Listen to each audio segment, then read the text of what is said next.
There is such an insatiable demand for semiconductor and chips because as you envision the world of the future, the car, the drone, the robots, etc., demand increased sophisticated silicon, not the traditional sensors, small type of semiconductor, more sophisticated semiconductor chips. And these systems are AI driven.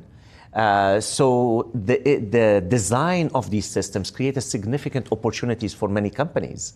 Right, and so there's fundamental reasons there behind the push that we've seen into these investments. Exactly, because you see most advanced semiconductor chips are on in a period of time of great demand. Now you look at the design of these systems, be it an EV or a robot, they're complex engineering design. So it provides as well a great opportunity. Say a company like Synopsys, our customer base expanded dramatically with the acquisition of Ansys, and going from a physical prototype of a product to more digital twin of designing a product, given the complexity of electronics with mechanical, with thermal, with fluid, which is a fantastic opportunity. Nvidia is an investor in Synopsys now. You've been partners with them and Yes. have had a customer relationship with them for a long time. But has that involvement changed at all, the way that you're doing business, the way that you sell? Has there been any kind of influence there? Yes, so historically the relationship between Synopsys and Nvidia was at the chip design level. Pretty much every chip that Nvidia design uses Synopsys, the whole Synopsys portfolio. As Nvidia started expanding their portfolio from a chip to a system into data center and into various applications, the opportunity Nvidia saw in the new Synopsys with Ansys is how does Nvidia create the future solution at the system level. So today, Synopsys resell NVIDIA Omniverse, which is the system level design environment, because we have a significant channel that every engineering work Synopsys is touching one way or another. The other part of the partnership is GPU acceleration. These complex simulations take forever to simulate. With AI and GPU acceleration, we're able to reduce it from months to days to hours. That's another part of the relationship and the opportunity between the two companies. In recent years, NVIDIA has attracted investors looking for an artificial intelligence, AI win, and it has proven to be a profitable venture. Over the past 5 years, the stock has increased by 1,000%. Why would someone make such a move? The AI chip, which NVIDIA creates, is an essential product for people who run AI workloads. However, this isn't your average AI processor. Customers have flocked to obtain NVIDIA's graphics processing units, GPUs, since they are the quickest available. NVIDIA has experienced enormous growth as a result of all of this. Last year, the company's revenue and net income reached record highs of $215 billion and $120 billion, respectively. However, NVIDIA's stock market performance this year hasn't been particularly remarkable thus far. In the first half, worries about Iran's economic situation and unrest put pressure on AI stocks. Additionally, some investors are concerned about the growing competition in the AI chip market because some of NVIDIA's own clients, like Amazon, are producing their own AI chips. Despite NVIDIA's impressive earnings releases, the stock hasn't increased significantly. Given that June 24th is a possible catalyst, it is reasonable to wonder if NVIDIA's stock may skyrocket after that date. This is what the mounting evidence demonstrates. Let's start by briefly discussing NVIDIA's recent performance. As previously said, the business is still growing rapidly as more AI clients use its goods and services. Revenue increased by 85% to $81 billion in the most recent quarter, and a gross margin of over 74% demonstrated strong profitability on sales. Crucially, NVIDIA gave us a preview of what's to come. The $200 billion central processing unit, CPU, market is the company's target market. In general, NVIDIA hasn't been a major player in this space, but this fall, as part of its Vera Rubin launch, it will introduce a standalone CPU for the first time ever. With the impending release of a superchip that combines a GPU and CPU, it is also addressing the personal computer. These releases may represent a significant step for NVIDIA, increasing its earning potential. Despite all of this positive news, Nvidia's stock hasn't increased as much as it has in the past this year. However, as previously said, external reasons rather than concerns about Nvidia's future have been the main cause of this. Although Nvidia might see some competitive pressure, perhaps from some of its clients, it is unlikely that this will have a major effect on the company's revenues. Although a number of chip designs may be used by AI clients, Nvidia's chips often make up a significant portion of this mix due to their speed. And this is probably going to go on. Let's now discuss the June 24 potential catalyst. And that's the annual shareholder meeting for Nvidia. Although the business usually doesn't make significant announcements at events, it's probable that CEO Jensen Huang will speak briefly about Nvidia's advancements and the potential for artificial intelligence. Is this sufficient to raise the stock? The week after the meeting hasn't seen a significant change in Nvidia stock during the previous 2 years. It increased by less than 2% in both 2025 and 2024. Nevertheless, those were wise decisions. It's also crucial to remember that the overall market and geopolitical landscape may be improving at the moment. This, along with the enthusiasm around tech IPOs, from space exploration technologies to Cerebrus systems, might support Nvidia and other AI companies. All of this indicates that the evidence is mounting and that Nvidia may rise after June 24th. However, I wouldn't only credit the shareholders' meeting for this. Alternatively, the stock can increase in a more favorable overall climate. However, it's crucial to remember that investors shouldn't be concerned if Nvidia doesn't rise after June 24th. Over time, short-term fluctuations are unlikely to affect your results. Many investors are wondering if Nvidia's current price still reflects its core worth or if expectations have exceeded reality, given that the company is currently trading at US $269. The stock is up 11.6% year-to-date and 46.7% over the previous year, with a very big 3-year gain of around 4 times and an even greater 5-year gain of more than 10 times. It has returned 2.7% during the past week and slipped 2.2% over the last month. Nvidia's contribution to high-performance computing and artificial intelligence has been the focus of recent news.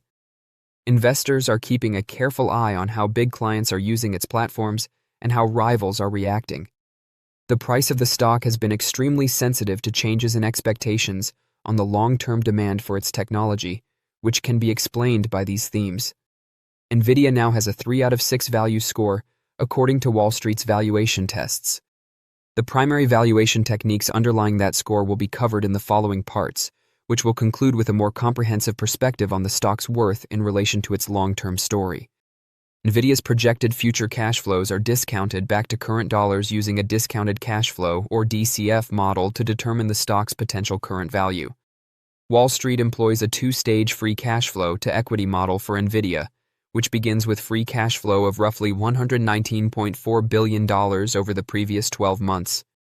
Discounted free cash flows, expressed in today's currency, range from approximately $86.4 billion in 2026 to approximately $188.7 billion in 2035, according to analyst and extrapolated predictions.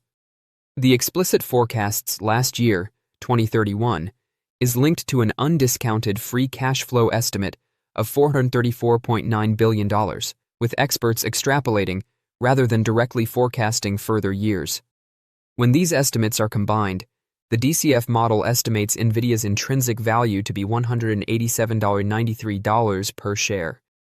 Based on the current share price of $269, which indicates that the stock is around 12.1% higher than the DCF forecast, Nvidia appears to be overpriced.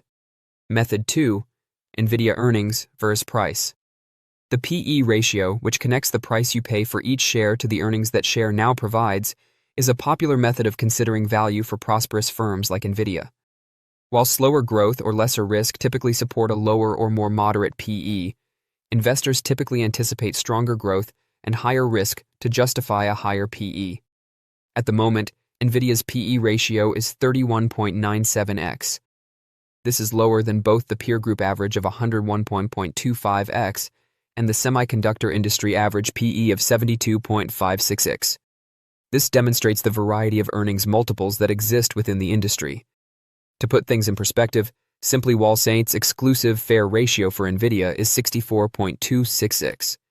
Given variables like earnings growth, industry, profit margins, market capitalization, and company-specific risks, this is an estimate of what a realistic PE might be. Because the fair ratio accounts for Nvidia's unique qualities rather than presuming that all companies should receive equal multiples, it is more customized than a straightforward comparison with peers or the industry average. When the fair ratio of 64.266 is compared to Nvidia's actual PE of 31.97x, it becomes clear that the company is undervalued.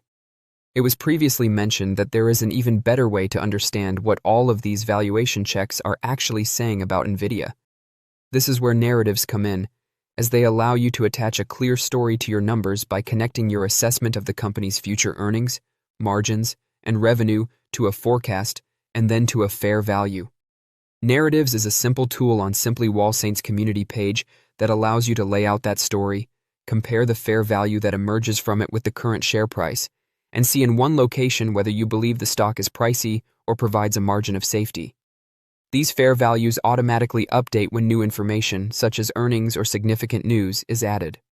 For Nvidia in particular, one investor narrative currently anchors on a fair value of roughly $171 per share, another on about $346, and others cluster between roughly $195 and $335. This illustrates how various assumptions about long-term AI demand, margins, and risk can all be expressed, tested, and tracked side by side using the same straightforward framework. However, we'll make it really simple for you with sneak peeks at two of Nvidia's top narratives. Nvidia Bull Case. Each share is worth as $339.90. The implied valuation difference is almost 38% less than the narrative fair value. Revenue growth assumption, 30%.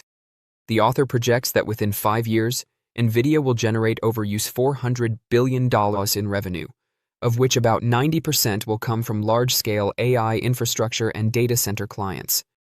This perspective mostly relies on the CUDA software stack and GPU design's sustained strength, as well as continual innovation with Blackwell's successors that keep data center clients upgrading their hardware. Stronger competition, alternative AI platforms, data center power limitations, and changing regulations pertaining to AI, semiconductors, and energy that may halt spending are some of the major threats mentioned. Nvidia Bear Case. The implied valuation gap is approximately 51% higher than the narrative fair value of $1,400 per share. Revenue growth assumption, 13%.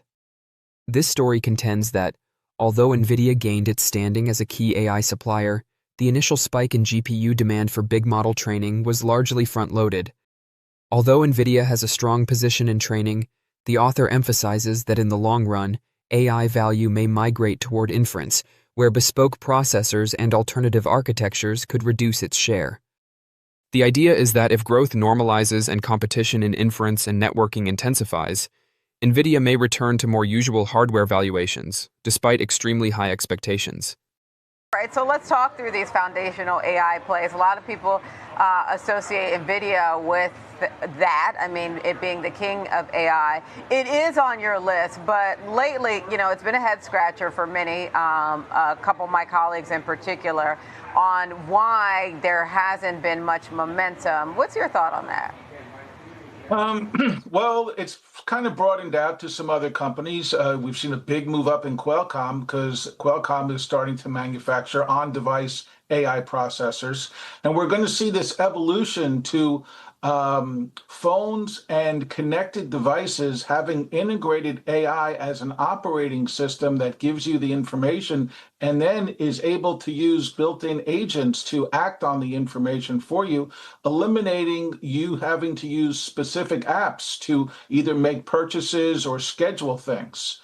So we're going to, for example, Qualcomm is working with OpenAI, who last year hired Johnny Ives, the designer of the iPhone, to start to build AI connected devices. So they are reported to be coming out with a phone next year that will have an AI-driven overlay operating system that will be able to answer your questions. And if you wanted to schedule, let's say, or purchase a movie ticket, finding out, what time the movie plays, it will go to your preferred app to purchase your tickets rather than you having to use different apps on your phone. So we're going to see kind of this interactive AI-driven process that is going to enable these devices to do the create the act or do the activities that you are looking to complete.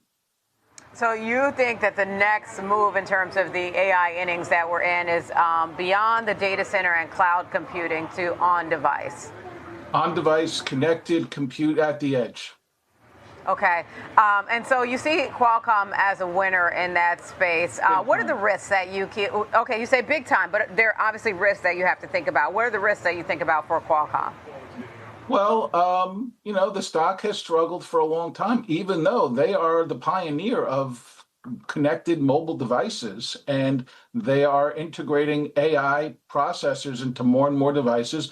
Microsoft just launched a new line of Surface tablets that either will use the Qualcomm Snapdragon AI processor or processors from Intel to power the devices and to start to expand into this AI-driven interaction capabilities. And listen, Qualcomm, yes, it had faced some struggles, but it's been an outperformer so far this year. Nvidia, let's dive deeper into that one. It's been pushing now into the AI PCs, right? How important is their progress on that side of the business? Yeah, they also introduced, now they're going into AI-driven CPUs as well as the GPUs. So Nvidia will continue to be the company that drives the backbone of AI and now is expanding more and more into connected AI devices. So, Nvidia is to be the must-own stock. It has tremendous market value, so it's harder to continue to move the stock price up, but I think it continues to go higher and is a core holding in the bullish AI investment